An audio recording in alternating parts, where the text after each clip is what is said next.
Big TV భక్తి సమాచారం WhatsApp ఛానల్లో జాయిన్ అవ్వండి. అన్ని విశేషాలు ఎప్పటికప్పుడు తెలుసుకోండి. 5ంటికి ఏం కలియాలి? దీన్ని బట్టి చూడండి, ఒక పాశ్చాత్యుడు ఒక మాట అంటాడు, హిందువుల విజ్ఞానంలో ఇచ్చే కల్పన ఆలోచిస్తున్న కొద్దీ ఆశ్చర్యం అనిపిస్తుంది. ఇది నిజంగా ఉంటే అద్భుతం, ఒకవేళ కల్పన అయితే పరమాద్భుతం అన్నాడు. 2 గొప్ప విషయాలే. అలా ఆలోచించండి ఒక్కసారి. ఈ పంచ తన్మాత్రలు ప్లస్ మనస్సు, ఇదే మన అనుభవం. అవునా కదా చెప్పండి ఇక్కడ కదా. అయితే ఇవి అనుభవించినప్పుడు మన 2 భావాలు కలుగుతున్నాయి. ఇష్టమైన దాని యందు ప్రీతి, అటాచ్మెంట్. ఇష్టం లేనిది దూరం పెట్టేయాలి, దాని గురించి తలుచుకుంటేనే కోపం, చిరాకు వస్తున్నాయి కదా. ఆ 2 భావాలు పాశము అంకుశంగా పట్టుకుంది. రాగస్వరూప పాశాఢ్య క్రోధాకారాంకుశోజ్వల అయింది కదా. అయితే ఇప్పుడు మొత్తం 4 చెప్పాం, ఒక దాంట్లో 5 ఉన్నాయి. 5 పువ్వుల బాణాలు కలిపి అలా పట్టేసుకుంది కనుక అది ధనస్సుకు బాణం తగిలితే కానీ పని చేయదు, మనస్సుకు పంచతన్మాత్రలు కలిస్తే కానీ అనుభవం రాదు. అందుకే మన దేవతలు, మన విగ్రహాలు ఇవన్నీ సంకేతాలు, తత్వాలు.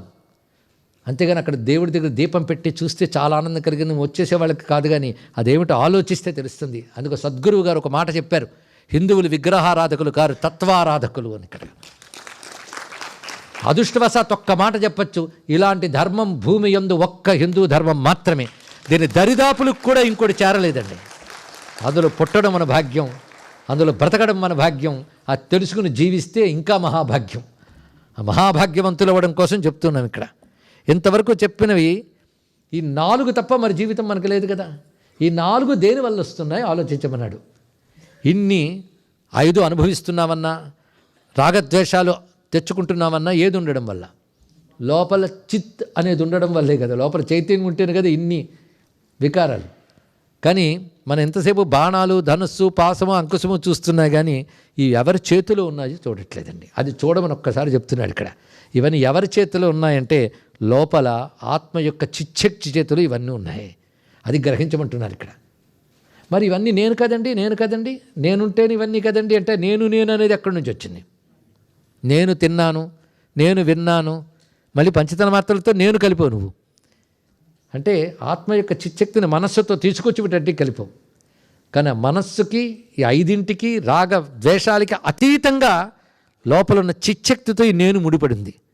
అది తెలిస్తే ఈ 4 ఎవరి చేతిలో ఉన్నాయో ఆ చిచ్చక్తికే చెందినవాడని నేను. ఆ మాటకు వస్తే చిచ్చక్తియే నేను అని తెలుసుకుని ఈ 4ంటి చేతిలో మనం ఉండకుండా 4ంటిని మన చేతిలో పెట్టుకుంటామండి. ఇది తెలుసుకోవాలి. ఆ 4ంటికి లొంగిపోతే భ్రష్టులమైపోతున్నాం, ఆ 4ంటిని లొంగ తీసుకుంటే ముక్తులమైపోతున్నాం. అవునా లేదా? కనుక నీ 4 ఎవరి అధీనంలో ఉన్నాయి? లోపల చైతన్యం లేకపోతే శబ్దం వినని పరిస్థితి కూడా వస్తుంది ఒక్కొక్కప్పుడు. అవునా లేదా? ఇంత చెవి ఇప్పుడు ఇన్ని వింటోందే, లోపల పెట్టుకుని కూడా ఊగిపోతూ వింటోందే. అలాంటిది ఒకప్పుడు పనిచేయని పరిస్థితి వస్తే ఏం చేస్తారు ఇక్కడ? అందుకే అన్నిట్లో చిచ్చక్తి ప్రసరించడం వల్ల అవుతుంది కదా. కనుక చిచ్చక్తి ప్రసరించడం వల్లనే ఈ 4 వ్యవహరింపబడుతున్నాయి. కనుక ఇవి నా చేతిలో ఉన్నాయి అనేటువంటి అహంకారాన్ని విడిచిపెట్టి ఈ 4 ఆ చిచ్చక్తి చేతిలో ఉన్నాయని తెలుసుకోవడానికై ఆ 4ంటిని తన చేతిలో పట్టుకున్న చిచ్చక్తిని మనం కామాక్షి రూపంగా భావన చేస్తున్నామండి. విశ్వం అంతా ఇంతే. కనుక ప్రపంచం అంతా కూడా ఈ మనస్సు, పంచతన్మాత్రలు, రాగద్వేషములు వీటిని పట్టి నడుపుతున్న చిచ్చక్తి, ఈ జగద్వ్యూహాన్ని రచిస్తున్నటువంటి పరమేశ్వరి జగన్మాత. ఇది అమ్మవారి రూపంలో దాగినటువంటి అంతరార్థం అండి. ఇంత అద్భుతమైన విశేషం కనబడుతుంది. కనుకనే సర్వజగత్తు అమ్మ అధీనంలో ఉన్నది, వీటితోనే నడుపుతోంది. ఇది ప్రతి వ్యక్తిలోని జరుగుతోంది, సమస్త విశ్వంలోని జరుగుతుంది. కనుక 9 వ్యూహాలతో ఇప్పుడు చెప్పినటువంటి 4 తన చేతిలో ఉంచుకుని శివుని యొక్క శక్తి విశ్వ శరీరంగా నడుపుతోంది. అదొక రూపంలో ధరిస్తే అదే కామాక్షి, అదే లలిత. లలిత అంటే శివ సంకల్పం అని నిన్ననే చెప్పుకున్నాం. శివ సంకల్ప శక్తి, ఆ చిచ్చక్తి ఇన్ని విధములుగా వ్యవహరిస్తుంది. దర్శించడమే ఇందాక చదివిన కొణత్కాంచీదామా కరికలభ కుంభస్తననత. ఈ స్వరూపం పేరు కామేశ్వరి రూపం.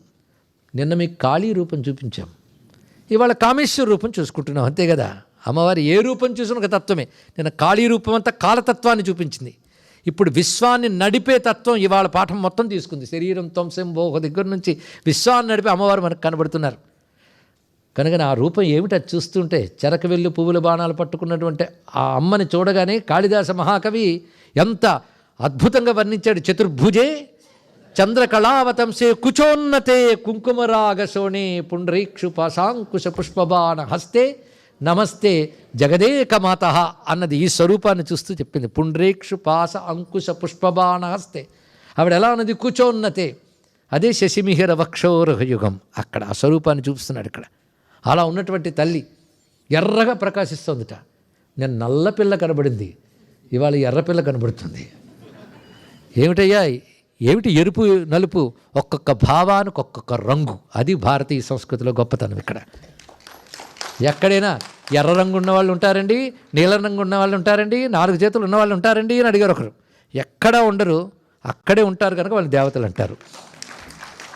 వాళ్ళ దగ్గర ఉన్నాయి ఇక్కడ.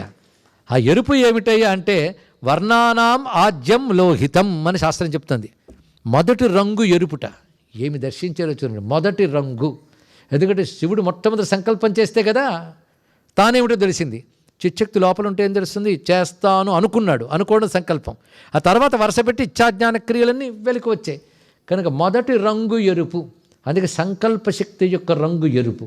శివుని సంకల్పశక్తే కామాక్షి, లలితాదేవి. అందుకే స అకామయత అన్నాం. అతడు కామించాడు. అంతేకాదు, ఉపనిషత్తు కామించాడు అంటే చెయ్యాలనుకున్నాడు, చెయ్యదలచుకున్నాడు, చేసి తీరాడు. అదే సత్యకామ సత్య సంకల్ప. ఉపనిషత్తులు 2 అందమైన వాక్యాలు ఉన్నాయండి. స అకామయత ఒకచోట, స ఐక్షత. ఐక్షత అంటే చూసట. అంటే అకామయత అనే దానికి అర్థమే ఐక్షత. నేను తెలుగులో ట్రాన్స్లేట్ చేసి మరీ చెప్తున్నాను వినండి. ఇక్కడ చూసట, చూశాడు అంటే సంకల్పించాడు అని. మన పొద్దుట్లేగానే కళ్ళు తెరిచాం అంటే అర్థం పనులు చేయడానికి రెడీ అయిపోయాం, అంతే కదా ఇక్కడ. అలాగే పరమేశ్వరుడు మొట్టమొదట కళ్ళు తెరిచి చూశాడు జగత్తుని. అందుకే కేళిలోల వెలస దృగ్జాల సంభూతనానా కంజాత భవాండ కుంభకు మహానందాంగన డింభకున్ అన్నాడు పోతన గారు. అలాగా ఆ కళ్ళు తెరిచింది. ఉన్మేష నిమిషోత్పన్న విపన్న భువనావళి. కళ్ళు తెరిస్తే సృష్టి, కళ్ళు మూస్తే లయ, మధ్యలో కాలం స్థితి. ఇంతే మొత్తం. కనుక ఆ మొదటి స్థితి ఏదైతే ఉన్నదో సంకల్పం నుంచి స అకామయత స ఈక్షత. కామించాడన్నా ఈక్షించాడన్నా ఒకటి. ఈక్షించుట అంటే చూచుట, అంటే సంకల్పించుట. అది అర్థం ఇక్కడ. అంటే సంకల్పించుట అనే దానికి పర్యాయపదంగా ఈక్షించుట చెప్పారు. కనుక కామలో కామ తీసుకుని ఈక్షించడంలో ఈక్షణ కలిపితే, రెండూ కలిపితే కామాక్షి అయ్యిందండి ఇక్కడ. కనుక కామాక్షి అంటే సృష్టి చేయాలన్న పరమేశ్వర సంకల్ప శక్తి ఒక రూపం ధరిస్తే దాని పేరు కామాక్షి. ఇది తెలిసింది కదా. ఆ కామాక్షి ఆ సంకల్పం చేతనే సృష్టిలో ఉన్న పంచతన్మాత్రలని, మనస్సులని, ఒక మనస్సు కాదు సర్వల మనస్సులని పట్టుకుని వాళ్ళ కర్మలకు అనుగుణంగా ఆ రాగద్వేషాలను ప్రసరింపజేస్తూ నడుపుతుంది ప్రతి వారిని. అవునా లేదా? రాముడికి ధర్మకామం, రావణుడిది అధర్మకామం. రాముడు తన ఇంద్రియాలతో ధర్మ ప్రతిష్టాపన కోసం కృషి చేశాడు, ధర్మంతో ఉన్న వాటి పట్ల సంతోషించాడు, అధర్మం పట్ల క్రోధం చూపించాడు. అవునా లేదా? అంటే ఆయన దగ్గర ఈ 4 ఉన్నాయి. అలాగే రావణుడు ఆపోజిట్. ఆయనకి రాగం ఉంది, ద్వేషం ఉంది. అధర్మపరమైన వాటి పట్ల రాగం ఉంది, ధర్మం పట్ల ద్వేషం ఉంది. కనుక సృష్టిలో అందరికీ 4 ఉంటాయండి. మనం కూడా ఒక్కొక్కప్పుడు మంచివాళ్ళం, ఒక్కొక్కప్పుడు చెడ్డవాళ్ళం. ఎప్పుడు చెడ్డవాళ్ళం కాదు, ఎప్పుడు మంచివాళ్ళం కాదు. అంటే ఈ 4 కూడా ఒక్కొక్కప్పుడు ఇలా మారిపోతుంటాయి. కానీ 4 తప్ప మరొకటి లేదు ప్రపంచంలో. కానీ సృష్టి చేయాలని సంకల్పించుకున్న పరమేశ్వర శక్తి నవవ్యూహాత్మకమైన ప్రపంచంగా, సూర్యచంద్ర స్తనములుగా ఈ 4 నడుపుతున్న ఇచ్ఛాశక్తిగా ఒక రూపంగా మనం దర్శిస్తే అదే కామాక్షి పరదేవత రూపం. అరుణాం కరుణాతరంగితాక్షిం. కనుక ప్రథమ స్పందన రంగు ఎరుపు. ప్రథమ స్పందన అంటే మొట్టమొదటి పరమేశ్వరుడి సంకల్పశక్తి రంగు ఎరుపుట. మొదటి రంగు ఎరుపు అని నేను చెప్తే మీరు నమ్మేయడమే. ఒక్కసారి చూడండి, సూర్యోదయం అయినప్పుడు మొట్టమొదటి రోజులో ఏ రంగు కనబడుతుంది చూశారా? అదే వర్ణానమాజ్యం లోహితం. శివుడు తెల్లని వాట, అమ్మవారు ఎర్రనిదిట. ఎంత ఎర్రదంటే శివుడు పక్కన వాడు కూర్చోగానే శివుడు కూడా ఎర్రగా కనబడతాట, అంత ఎరుపుట. ఇంపాక్ట్ అండి, ఏం చేస్తాం. ఆయన శుద్ధ స్ఫటికంలా శుద్ధంగా కూర్చుంటాడు. ఆయన ఇప్పుడు ఎర్రగా వెళ్ళి ఆయన పక్క కూర్చుంటుంది. అప్పుడు స్ఫటికం మీద ఏం కనబడుతుంది? పాపం ఏ రంగు లేనివాడికి రంగులు అంటగట్టింది ఆవిడ ఇక్కడ. For more videos like this, subscribe Big TV channel.